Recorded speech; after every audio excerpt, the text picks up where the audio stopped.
Hello guys, আজকে আমরা hacker র্যাঙ্কের একটি প্রবলেম সলভ করব। প্রবলেমটার নাম হচ্ছে জাভা ম্যাপ। আপনারা কোশ্চেনটা হচ্ছে যে ভালো মতো পড়বেন। এখানে কি বলছে একটু দেখি। You are given a phone book that consists of people's names and their phone number. After that you will be given some person's name as query. For each query print the phone number of that person. তো যেটা বলছে যে phone বুকের মধ্যে কিছু মানুষের নাম আর mobile number save করা থাকবে। আপনাদেরকে কোয়েরি হিসেবে পারসনস নেম দিবে। তো যার নামটা দেওয়া হবে তার ফোন নাম্বারটা আপনাদেরকে হচ্ছে যে প্রিন্ট করে দেখাইতে হবে। তো এই যে দেখেন এখানে হচ্ছে যে একটা ইন্টিজার নিচে 3 মানে হচ্ছে 3টা ইনপুট থাকবে। তো এই যে দেখেন 3জন ব্যক্তির নাম এবং মোবাইল ফোন নাম্বার ইনপুট হিসেবে নিছে। এরপরে হচ্ছে যে কোয়েরির জন্য নামটা দিছে। সো আঙ্কেল স্যাম, এই যে আঙ্কেল স্যাম। সো আঙ্কেল স্যামের ফোন নাম্বারটা হচ্ছে যে আপনাদেরকে প্রিন্ট করে দেখাইতে হবে। এই যে আঙ্কেল স্যাম, এরপর হচ্ছে ইকুয়াল আছে, ইকুয়ালের পরে তার নাম্বারটা। যদি নাম্বার থাকে তাহলে হচ্ছে যে যার নাম দিবে তার নাম্বারটা আপনারা প্রিন্ট করবেন। আর যদি নাম না থাকে বা নাম্বার না থাকে তাহলে লিখবেন হচ্ছে নট ফাউন্ড। এই যে দেখেন আঙ্কেল টম, ইনপুটের মধ্যে আঙ্কেল টম নামে কেউ নাই। সো আঙ্কেল টম নামে তো কোয়েরি চালালে কাউকে পাওয়া যাবে না, তাহলে লিখবেন হচ্ছে নট ফাউন্ড। আর হ্যারি নামে ইনপুট আছে। তো এই যে দেখেন হ্যারির মোবাইল ফোন নাম্বারটা এখানে লিখে দিছে। তো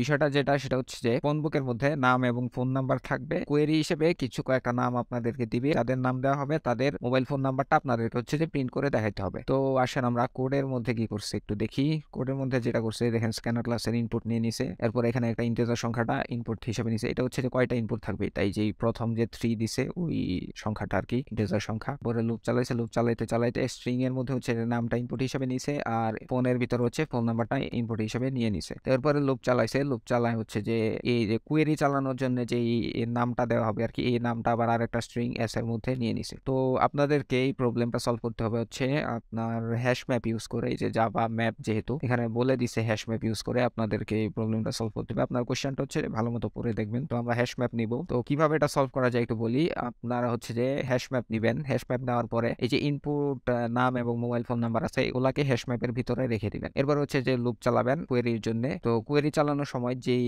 নামটা ইনপুট হিসেবে দিবে ওইটাকে হ্যাশ ম্যাপের সাথে আপনারা হচ্ছে যে কম্পেয়ার করবেন, বা হ্যাশ ম্যাপের ভিতরে কোয়েরি চালিয়ে দেখবেন যে ওই নামের এগেইনস্টে কোনো মোবাইল ফোন নাম্বার আছে কিনা। যদি মোবাইল ফোন নাম্বার থাকে তাহলে হচ্ছে যে সেটা প্রিন্ট করে দিবেন। তো আমরা আগে হ্যাশ ম্যাপ নিয়ে নেই ফর লুপের আগে। হ্যাশ ম্যাপ, এই যে হ্যাশ ম্যাপ চলে আসছে। তো হ্যাশ ম্যাপের ভিতরে আমরা দুইটা হচ্ছে যে এটা দিয়ে দিব। একটা হচ্ছে যে স্ট্রিং, প্রথমে হচ্ছে যে স্ট্রিং থাকবে একটা নাম, আর একটা হচ্ছে যে মোবাইল ফোন নাম্বার থাকবে। সো এটা হচ্ছে যে ইন্টিজার। তো আমরা হ্যাশ ম্যাপের ভিতরে দুইটা ভেরিয়েবল দিয়ে দিলাম, স্ট্রিং এবং ইন্টিজার, দুইটা প্যারামিটার, এবং হ্যাশ ম্যাপের একটা নাম দিয়ে দিলাম ছোট হাতের hash map equal new hash map. এই দেখেন হ্যাশ ম্যাপটা চলে আসছে। এরপরে হচ্ছে যে সেমিকোলন দিবেন। তো আমরা হ্যাশ ম্যাপ নিয়ে নিলাম। হ্যাশ ম্যাপ দিয়ে যেহেতু এই প্রবলেমটা সলভ করতে হবে এই জন্য, তো নাম আর মোবাইল ফোন নাম্বার ইনপুট হিসেবে নিছে। ইনপুট হিসেবে নেওয়ার পরে আমরা যেটা করব সেটা হচ্ছে যে এই যে integer phone in dot next integer, এটার নিচে আপনারা লিখবেন হচ্ছে এই যে ইনপুট গুলা নিছে এগুলাকে আমরা হ্যাশ ম্যাপের ভিতরে রেখে দিব। সো কিভাবে রাখবো সেটা দেখি। ছোট হাতের হ্যাশ ম্যাপ আর হচ্ছে ডট পুট নামে একটা মেথড আছে। হ্যাশ ম্যাপ ডট পুটের ভিতরে আমরা কি কি রাখবো, নেম এবং ফোন নাম্বারটা রেখে দিব। সো আমরা প্রথমে লিখবো হচ্ছে যে নেম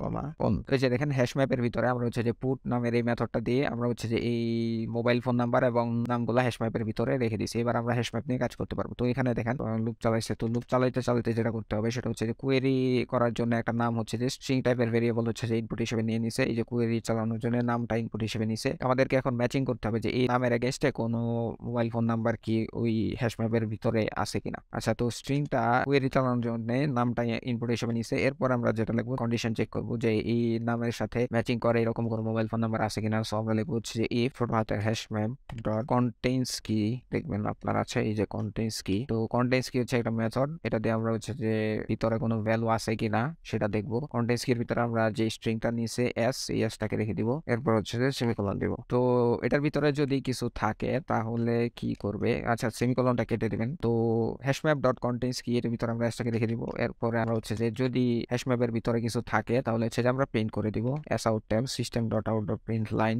কি প্রিন্ট করবো একটু দেখেন। প্রথমে হচ্ছে যে নামটা থাকবে। সো নামটা আছে হচ্ছে এস এর মধ্যে, পরে আপনার একটা প্লাস দিবেন। এরপর দেখেন একটা সমান সমান চিহ্ন আছে ইকুয়াল। সো আমরা ইকুয়ালটা দিয়ে দিব হচ্ছে ডাবল কোটেশনের ভিতরে ইকুয়ালটা দিয়ে দিব, কোনো স্পেস নাই। এরপর হচ্ছে যে আপনারা প্লাস দিবেন। প্লাস দিয়ে হচ্ছে এই যে নাম্বারটা, এই নাম্বারটা হচ্ছে যে আপনাদেরকে প্রিন্ট করতে হবে। তো এই নাম্বারটা আমরা কিভাবে পাবো সেটা হচ্ছে যে ছোট হাতের হ্যাশ ম্যাপ ডট গেট নামে একটা মেথড আছে। এই গেটের ভিতরে আপনারা এই স্ট্রিংটাকে দিয়ে দিবেন। তো hash map dot gate S, এটা দিয়ে হচ্ছে যে আমরা নাম্বারটা পেয়ে যাব। তো আমরা প্রথমে হচ্ছে যে নামটা প্রিন্ট করব, এরপরে সমান সমান, এরপর হচ্ছে যে নাম্বারটা প্রিন্ট করে দিলাম গেট মেথড দিয়ে। এই যে এই ফরম্যাটে সাজাইছি আর কি, আউটপুট ফরম্যাটে। এটা হচ্ছে যে যদি কন্ডিশন ফুলফিল হয়, আর যদি নাম এবং মোবাইল ফোন নাম্বার পাওয়া না যায়, বা মোবাইল ফোন নাম্বার যদি পাওয়া না যায়, তাহলে হচ্ছে যে আমরা নট ফাউন্ড প্রিন্ট করব। সো নট ফাউন্ড লেখাটা কপি করে নেই, এরপরে আমরা system dot out dot print line, আমরা যেটা করব আমরা ডাবল কোটেশনের ভিতরে নট ফাউন্ড লিখে দিব। তো প্রথমে আমরা যেটা করছি, হ্যাশ ম্যাপ নিছি, হ্যাশ ম্যাপের ভিতরে এই ইনপুট যেগুলা নিছে মোবাইল ফোন নাম্বার এবং নাম এগুলা রেখে দিছি। এরপর হচ্ছে কন্ডিশন চেক করছি যে নামটা ইনপুট হিসেবে নিছে ওইটার এগেইনস্টে হ্যাশ ম্যাপের ভিতরে কোনো মোবাইল ফোন নাম্বার আছে কিনা, কন্টেক্সট কি মেথড ইউজ করছি। যদি থাকে তাহলে হচ্ছে যে নাম্বারটা সহ নামটা প্রিন্ট করে দিয়েছি, আর যদি না থাকে তাহলে হচ্ছে নট ফাউন্ড। এবার কোডটা রান দেন, এই দেখেন কনগ্রাচুলেশন, সবকিছু ঠিকঠাক আছে, এবার সাবমিট দেন। এই দেখেন সবগুলা টেস্ট কেস একদম সাকসেস হয়েছে।